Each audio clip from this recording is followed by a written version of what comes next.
欢迎来到黎春正频道，请订阅频道，所以大家不要错过当天最热门的新闻。我们今天的时事通讯包括以下内容：好莱坞 IP 在中国为何失灵了？朱一龙、王一博激战暑期档，票房冠军是《消失的她》还是《热烈》？电影市场迎来了久违的热闹。截至发稿，暑期档总票房已经突破100亿元，不仅时隔4年重回100亿，同时也刷新了档期票房最快破100亿的纪录。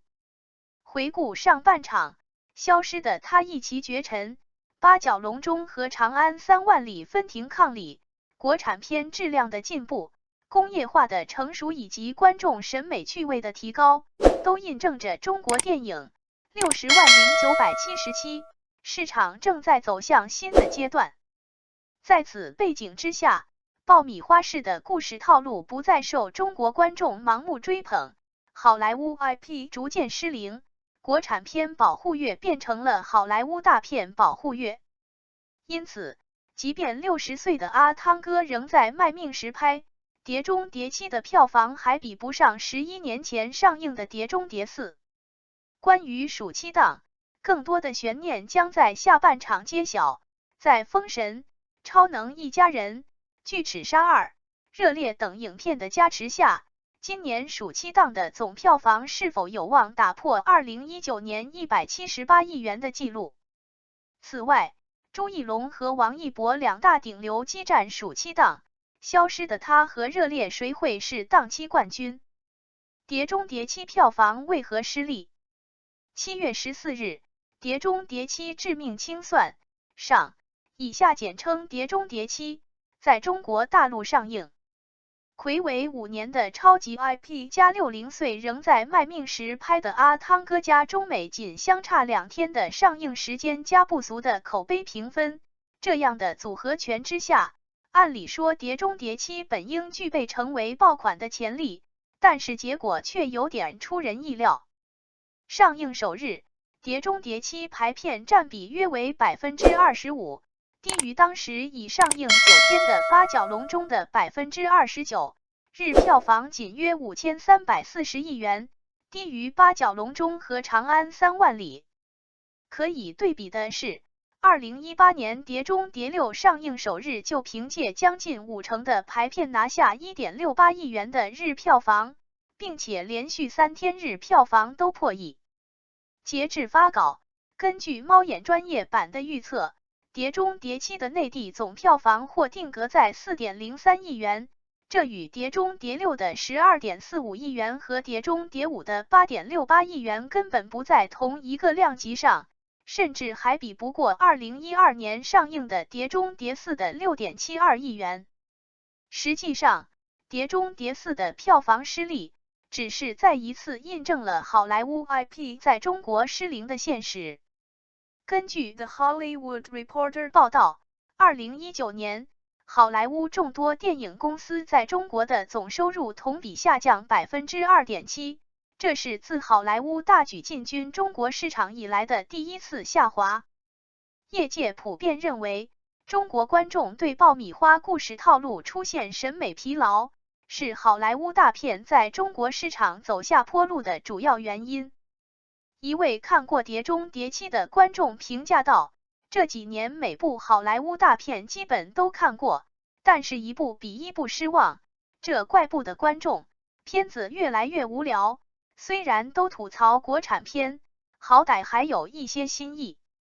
一位影院经理对《碟中谍7》排片进一步分析称，《碟中谍7》的票仓主要在1、2线城市，3、4线票房占比相对偏低，而3、4线城市影院多，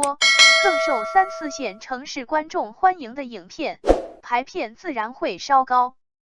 此外，《碟中谍7》的影片时长将近3个小时，比其他影片更占据影厅资源。回过头看，2019年《复仇者联盟4》在内地狂揽 42.5 亿元的票房，可能是好莱坞大片在中国市场最后的辉煌。复仇者联盟4》也是目前中国电影票房总榜上唯一一部还留在前20名的好莱坞大片。而纵观2023年至今，在已上映的好莱坞大片中，仅有《速度与激情10》跻身年度票房榜的前10名，但累计票房也仅有 9.83 亿元。要知道，在过去10亿只是好莱坞大片票房的一条基准线，而今年票房在5亿元以上的好莱坞影片也只有《阿凡达》、《水之道》7.43亿元，《变形金刚：超能勇士崛起》6.5亿元，《银河护卫队3》6.06亿元，3部而已。国产片真正崛起了吗？自2004年开始，中国电影市场就有个不成文的规定，暑期档期间设置国产片保护月，好莱坞大片往往会在6月初或者8月末上映，为了错开国产片避免分流票房。不过随着好莱坞 IP 在中国市场的失灵，有从业者笑称，现在已经变成好莱坞大片保护月了。国产片保护月的退去，与国产片的崛起与强大不无关系。截至7月23日，暑期档总票房已经突破100亿元，不仅时隔4年再破100亿，同时也刷新了暑期档票房最快破100亿的纪录。其中，《消失的她》、《八角笼中》和《长安3万里》暂列票房前3。6月初，《变形金刚：超能勇士崛起》和《蜘蛛侠：纵横宇宙》2部好莱坞大片压阵，暑期档缓慢升温，但最终彻底引爆市场的则是《消失的她》，这部由陈思诚监制、朱一龙和倪妮主演的国产悬疑片，单单在6月就狂揽了17亿元的票房。来到7月，《消失的她》继续一路横扫，票房翻倍。与此同时，王宝强自导自演的剧情片《八角笼中》，以及追光动画制作出品的历史动画片《长安3万里》陆续上映，为暑期档的火热再添一把火。尤其是7月中旬，即便需要直面迎战碟中谍7，八角笼中和长安3万里始终连续多日盘踞在日票房前2名的位置。凭借3部爆款《消失的她》、八角笼中、长安3万里的支撑，小黑马茶样2中我爱你的点缀，还有碟中谍7的增色，6月底至今，暑期档工作日大盘始终保持在 1.5 亿以上的水平，周末日票房则维持在4亿以上。而国产片的崛起，终究是因为质量的进步。在不少从业者看来，今年暑期档也是口碑最好的一届暑期档。截至发稿，头部几部电影《消失的她》、《八角笼中》、《长安3万里》豆瓣评分分别为 6.4、7.4、8.2。茶样2中我爱你虽然体量稍小，但是质量同样在线，豆瓣评分均为 7.9。一位影院经理指出，不像几年前，现在从外行流入电影行业的资本大幅减少，目前剩下的都是行内的投资，都是真正热爱电影、想做好电影的人，所以烂片数量肉眼可见的减少了。另一方面，经过多年的消费习惯培养，中国观众更看重电影故事内容逻辑的设计和情绪价值的输出，审美趣味的提升也给予了优质国产片绽放的舞台。前述影院经理表示，中国观众开始爱看自己的故事了，观众观影趣味3-5年就会迭代一次，如今变化太过迅猛，影院排片也还没完全适应。消失的她能否一路领跑？刷新票房纪录的暑期档上半场，让从业者感受到久违的市场躁动。但是真正的好戏似乎还没完全上演，如果下半场的头部项目可以顺利接棒，那么今年暑期档的总票房或有望打破2019年178亿元的纪录。暑期档下半场，封神、超能一家人、巨齿鲨2、热烈无论在热度还是想看人数上都属于第一梯队。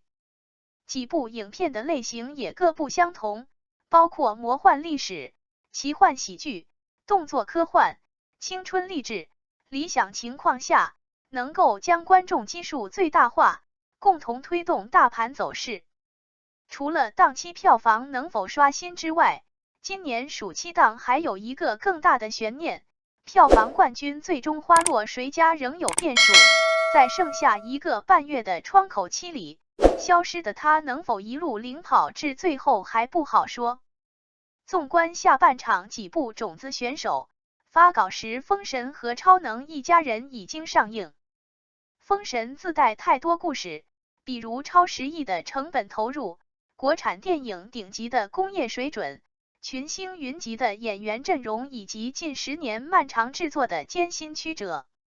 上映首日，封神排片率虽然不是最高的，但却力压长安3万里和八角笼中拿下近30%的日票房。不过封神上映次日，超能一家人就取代了前者，其后几天封神与长安3万里日票房也仅相差几百万而已。显然，在票房上封神并不具有统治性的地位。而作为暑期档相对稀缺的纯喜剧电影，超能一家人凭借开心麻花的口碑以及主演沈腾的含腾量本应拥有庞大的观影基础，但是目前豆瓣开分并不理想，极具争议的口碑将会阻碍影片冲击更高的票房体量。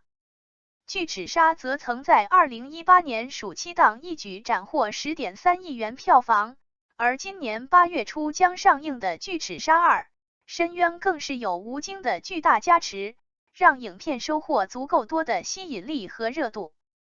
但是如前文所言，目前好莱坞 IP 在中国市场逐渐失灵，巨齿鲨续作能否超越首部还有待观望。因此，目前最受市场关注、最有可能改变票房排名阵营的影片，莫过于7月28日上映的《热烈》。作为上海电影601595节的闭幕影片，该片已经收获了清一色的好评。同时，因为王一博主演，不管从质量还是流量的角度来看，《热烈》都是一部可以长线占据市场的商业大片。据了解，该片在上映前开启了2轮点映，并曾出现点映票房逆跌的现象。同时，该片也是暑期档预售票房最快突破1000万的影片。票房分析专家南如民撰文指出，热烈的下限是暑期档的票房冠军，上限甚至有望冲击内地票房纪录。毕竟这种级别的商业片水准已经许久未见了，而它又非常适合暑期档观影，能够最大程度迎合学生群体以及家庭观众，因此无论能够冲得多高都不会令人感到意外。感谢您观看视频。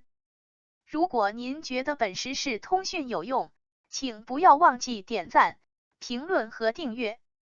祝您生活愉快，充满活力。再见。